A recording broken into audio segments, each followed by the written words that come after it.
Hola a todos. El día de hoy hablaremos acerca del efecto de la concentración de sustrato sobre la velocidad de reacción.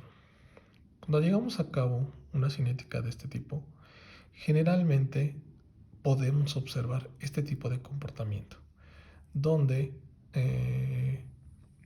al graficar la velocidad contra la concentración de sustrato, se observa una saturación. ¿Sí? Se observa el comportamiento de una hipérbola rectangular, donde podemos observar tres segmentos en la curva.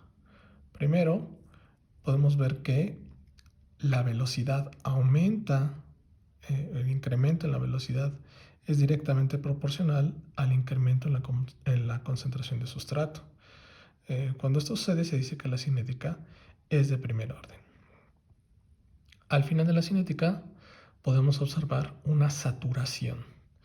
Esto a altas concentraciones de sustrato, lo cual ocurre debido a que los sitios activos de las enzimas están totalmente saturados con el sustrato y ya no observamos variaciones en la velocidad.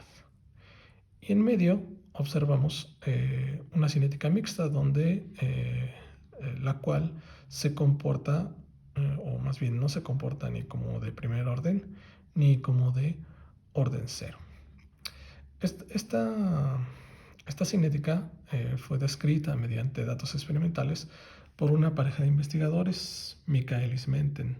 De ahí que el comportamiento de la mayoría de las enzimas, el comportamiento cinético, se puede explicar mediante este tipo de gráfico o presentan este tipo de cinéticas, ¿sí?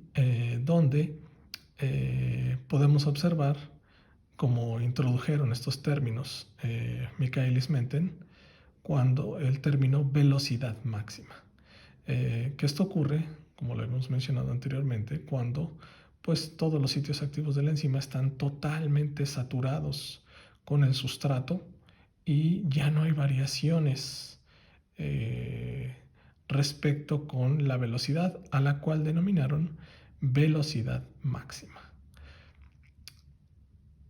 También introdujeron otro término muy importante, la llamada constante de Michaelis, la cual, como podemos observar, se puede interpolar a un medio de la velocidad máxima y es una constante de afinidad, que en otras palabras es una concentración de sustrato, a la cual el 50% de los sitios activos van a estar ocupados con el sustrato. Como lo había mencionado, es una constante de afinidad. Entre más pequeño es el valor de esta, mayor afinidad tendrá la enzima por un sustrato en particular.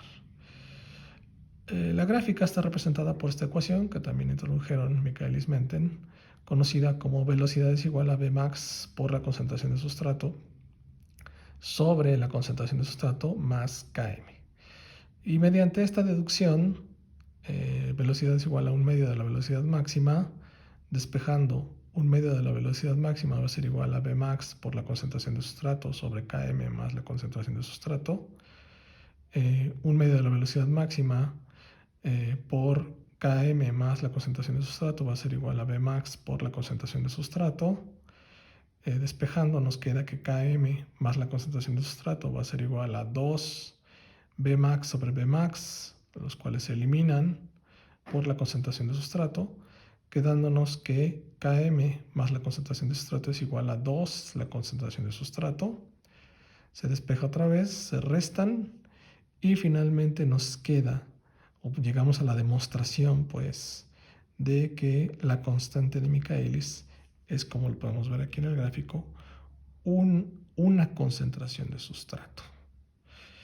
Ahora, mediante el gráfico de Michaelis-Menten, la velocidad máxima y la constante de Michaelis se pueden conocer, pero no de forma precisa, para lo cual se recurre a un ajuste matemático que involucran los inversos recíprocos de la velocidad y de la concentración de sustrato. Mediante estos inversos recíprocos se obtiene el gráfico de Lineweaver-Burk, el cual vemos a continuación.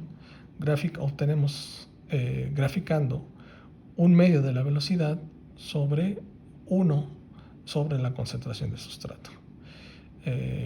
Obtenemos nuestra recta y el sitio donde intersecta en el eje de las Y, ahí es donde encontramos 1 sobre Bmax, y la continuación de la recta nos dice exactamente el punto donde intersecta en el eje de las X. Ahí es donde podemos conocer de forma precisa, ¿sí?, el valor inverso de la constante de Michaelis. Obviamente hay que quitarle el inverso para llegar al valor real de este, que recordar, pues tiene unidades, es una concentración de sustrato. Puede estar dada en moles, milimoles, micromoles, dependiendo de qué cantidad de sustrato obtuvimos o usamos durante nuestra cinética. Y aquí vemos cómo queda nuestra ecuación linearizada, la cual obviamente hacemos que se parezca a la ecuación del gráfico.